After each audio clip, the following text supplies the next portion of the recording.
Okay, hello and welcome everyone. So in this video, I'm going to continue thinking about some of the non-price factors that our entrepreneur can presumably use to influence the demand curve.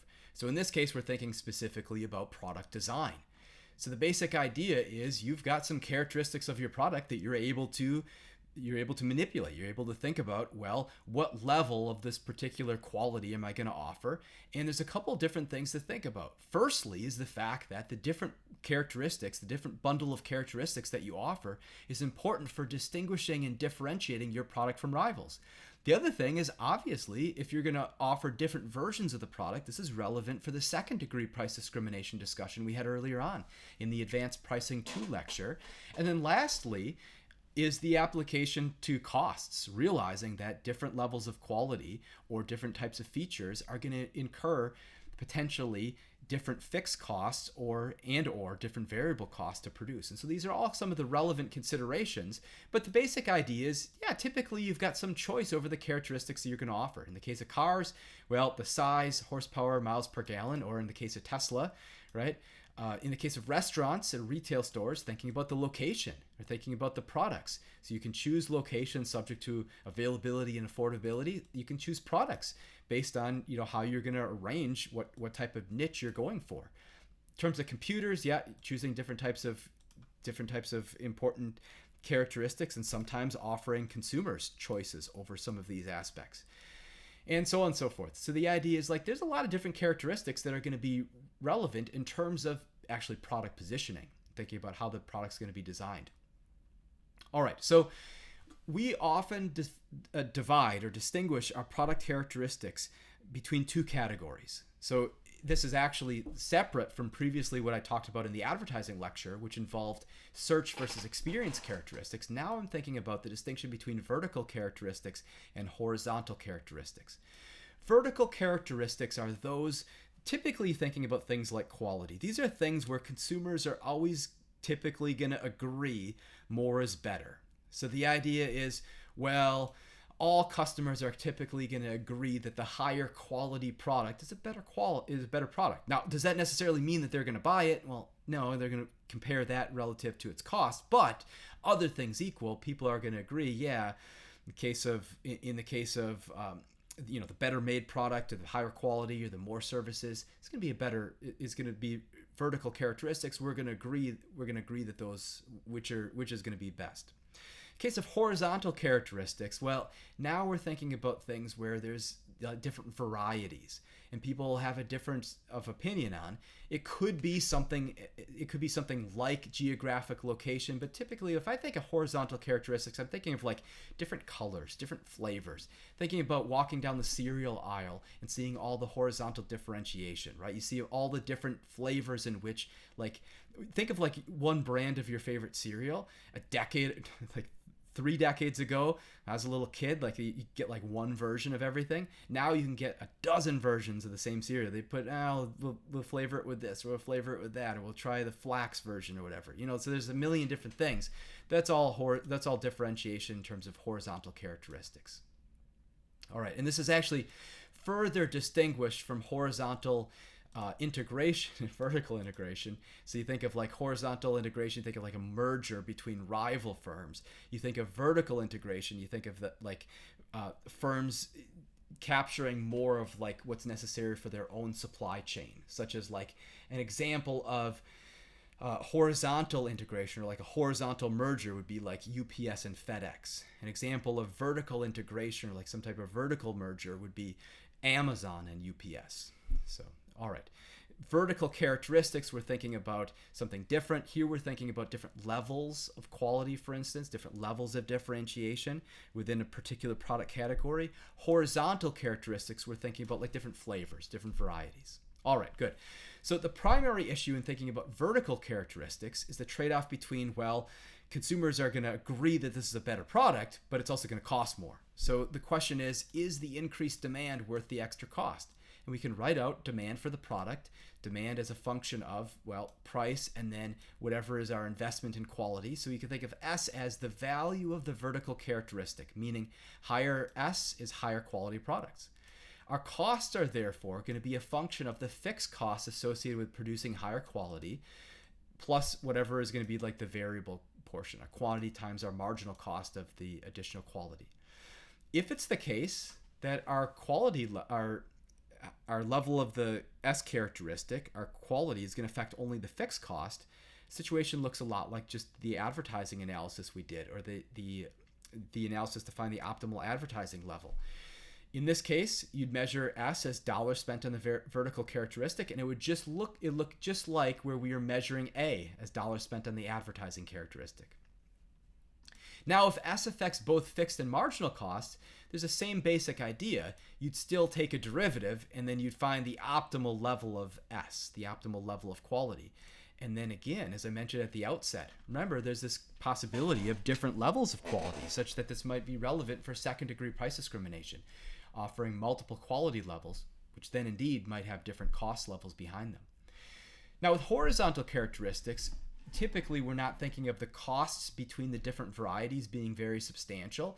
You could think of like Cheerios producing regular Cheerios and Honey Nut Cheerios and Apple Cinnamon Cheerios and I don't know, whatever Frosted Cheerios.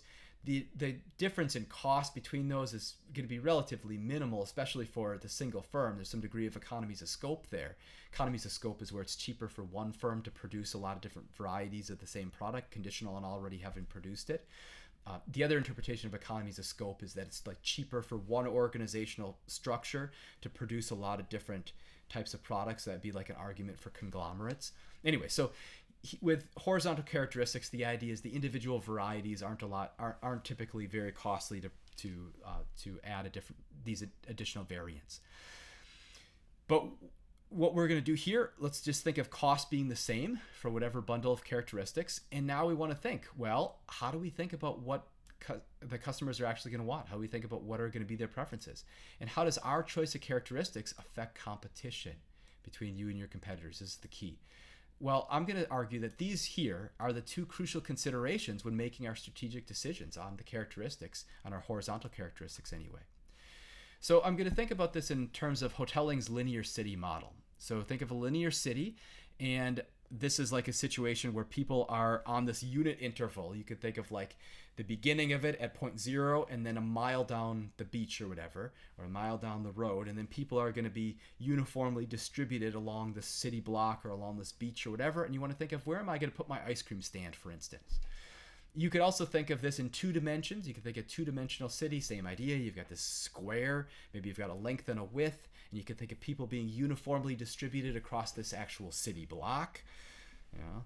And then you could think of where you're going to locate such that you're going to be low cost for each customer to reach. And we can think of this in terms of like the example of a generic customer space. You could think of, or characteristic space, you could think of the product characteristic either in terms of like one geographic dimension, like where do I locate an ice cream stand, or you could think of this as sort of a non-physical, like where do I locate in terms of like on the palette, like what type of flavor do I offer. Ultimately, what we're going to be interested in is thinking about how customers are distributed throughout the characteristic space relative to where you're locating, and therefore what are their costs associated with going to one location or another. So before I go any further, kind of introduce like the model a little bit better. The basic idea is think about like the beach example. You've got people along this mile, you've got beach goers along this mile stretch, and you're going to determine where to put an ice cream stand. And there's a couple different things you could do, a couple different things in terms of strategy. You could put it at the very beginning, everybody's got to walk past, but then maybe they don't know that they want ice cream until, you know, they've been there for an hour and then they don't want to leave and they want to walk back to the entrance. Or maybe you want to put it at the far end, but then that's a walk for everyone.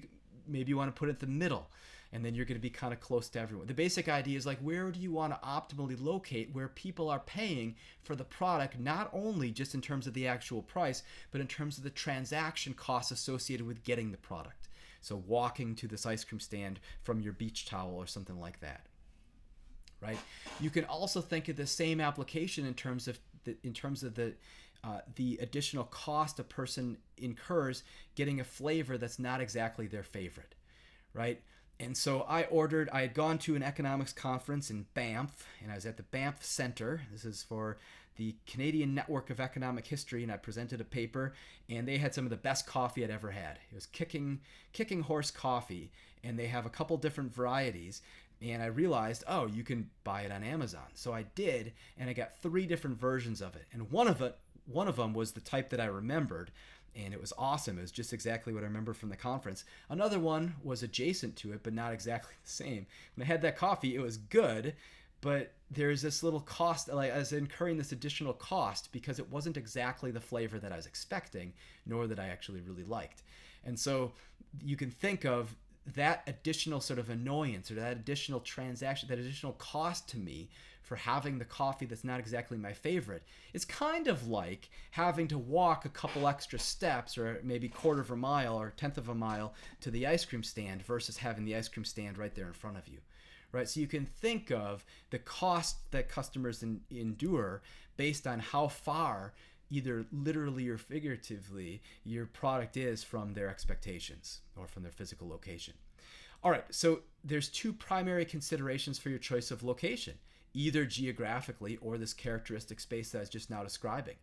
Obviously, you want to locate where your customers are. You want to locate nearby them. The other thing is you want to be really careful about where the competitors are at or where potential competitors could locate in the future. And this can have a really big effect on the intensity of the price competition, because if they're far from you, then you're going to be able to avoid price competition, and you're going to be able to raise your prices. If they're close to you, then you're going to constantly be undercutting each other. All right, so these are the kind of the key characteristics or key considerations for the model. So one example you could think of, like my ice cream, you could think beer example. So suppose there's no price competition. So the idea would be, suppose you have a situation where the price is fixed. There's some government regulation, or you've got chain restaurants where you've got at the organization level there's particular pricing guidance or so on and so forth. You've got one particular price. Where do you want to set when there's no price competition? And for this, actually, I want to skip over to what I usually put on the chalkboard, or what I usually put on the board, or the doc cam. So I was able to find this here, and I want to talk to you. Maybe I'll come back to this in a second. But what I want to do is I want to think of the situation where there's no price competition. The government setting the price. Customers are going to incur a transaction cost of buying from the firm that's the furthest away, but they're going to seek the best value. There's an equilibrium, there's a Nash equilibrium where everybody's going to be in the center. Our assumption is, along this beach, customers are uniformly distributed in their tastes or in their physical location on this interval from 0 to 1. You're going to locate at the center. The government sets some price, somewhat greater or equal to marginal cost, but the price can't move. The government set the price, or the organization set the price, or maybe you're selling concessions at Fenway Park, and there's guidance on what you can sell, and you're choosing, or you've drawn straws to determine which concession you're going to be able to sell, and you're just trying to compete on volume or something like that. You're going where the most customers are. It's an interesting podcast. I think it was Freakonomics talking about selling at Fenway Park. Anyway, so the Nash equilibrium, when there's no price competition, is moved to the center. Why? Because you're the closest to the greatest proportion of customers. That's the idea here. So you try to cover the greatest area but avoid competition. Well, here, the profits are going to increase towards the center. If you're further away, if you're closer to 0, now the customers who are down at 1 are going to go to a rival that's closer to the center because they don't want to walk as far. So the idea is profits are going to increase towards the center. You're going to ultimately locate right next to each other. This is one of the reasons why you'd see like a lot of mattress stores next to each other. You see a lot of car, like in Tucson, there's the auto mall. You see like a lot of the car dealerships are next to each other. Anyway, so here there's some reasons, there's some logic to being near each other. That's where you're going to be near the largest amount of customers that are in that market. Here, ultimately, this is like what we might call our principle of minimal differentiation, right? So you're near each other. You're not geographically differentiated, nor are you figuratively like differentiated in the characteristic space. Suppose there is price competition. Suppose there was price competition. Now you want to try to avoid it. So actually, let me skip back to the slide just to make this coherent. So if there is price competition, Now we're thinking, oh, hey, puppy study break. Here's my puppy. My puppy sitting out here trying to decide what the puppy wants to do next. If I recall, it was not necessarily easy to get this puppy in the house on this day. Puppy plopped herself down right here and just wanted to sit there. I don't know. So let's see what I need to do. Oh, here's Puppy. I'm finding all my puppy study breaks. Puppy is wet here. Puppy stayed outside too much and got soaking wet. So what I want to do is not puppy study break. I want to do this right here. So here was with price competition, one needs to trade off the value of being near lots of customers and the problem of price competition. The nearer you are to your customers, the tougher the price competition will be. So what do you want to do? You want to move away from your rivals when there's price competition. So that here you'd go to the ends. Let me actually pull this aside and let me switch back to the other share.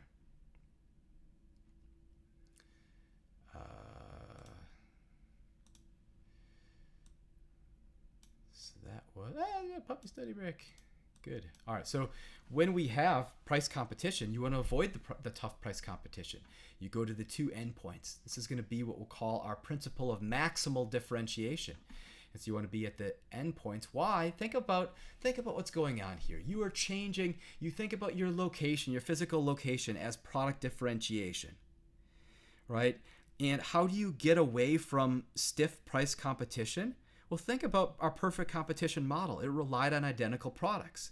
You're going to increase your variation. You're going to increase the differentiation to be able to create and carve out your own niche.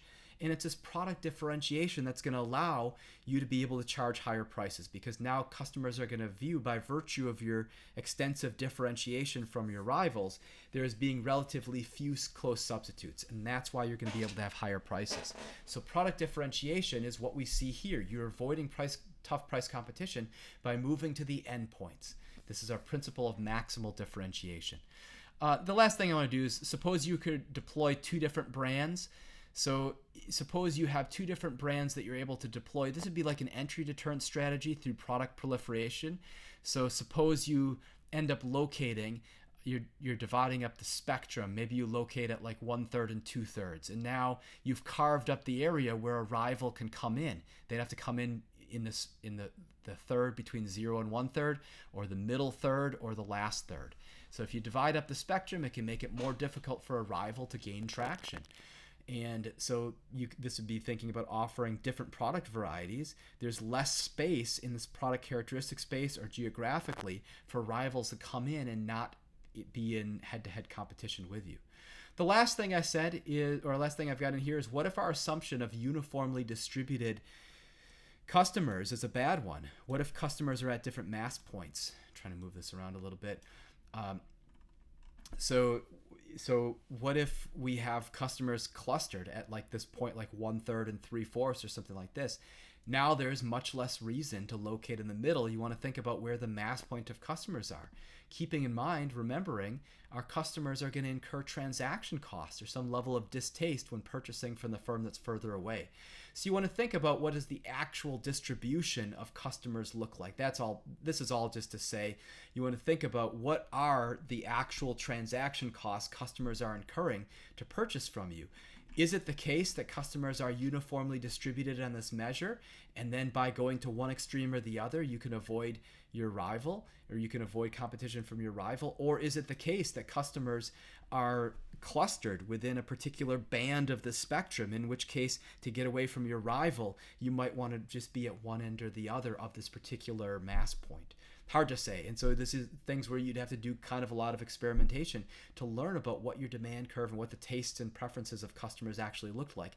But the point of the whole lecture is all just to say, there's some interesting things you can do from the standpoint of product design and product differentiation to influence the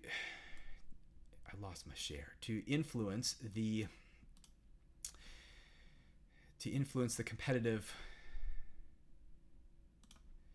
and rivalry nature of the market. All right, so the next thing we want to do is we want to think about entry deterrence. I'll talk about the situation where you might be the first to enter the particular market, and then how you might be able to either deter entry or to prepare for it, keeping in mind you want to be kind of aware of and you want to kind of avoid the types of anti-competitive practices that would end up being illegal. So you want to think about, like, you want to avoid antitrust issues, and you want to avoid the type of thing that's going to ultimately invite quite a bit of scrutiny from the Justice Department. You don't want to do anything illegal, obviously, but you want to think about what you can do to deter entry in a way that's going to be able to hopefully retain profitability. One thing, obviously, to deter entry is to increase your product differentiation in a way that's not going to be possible for customers to or for rivals to mimic. Anyway, hope you enjoyed this video. I'm going to go ahead and conclude here. See you next time.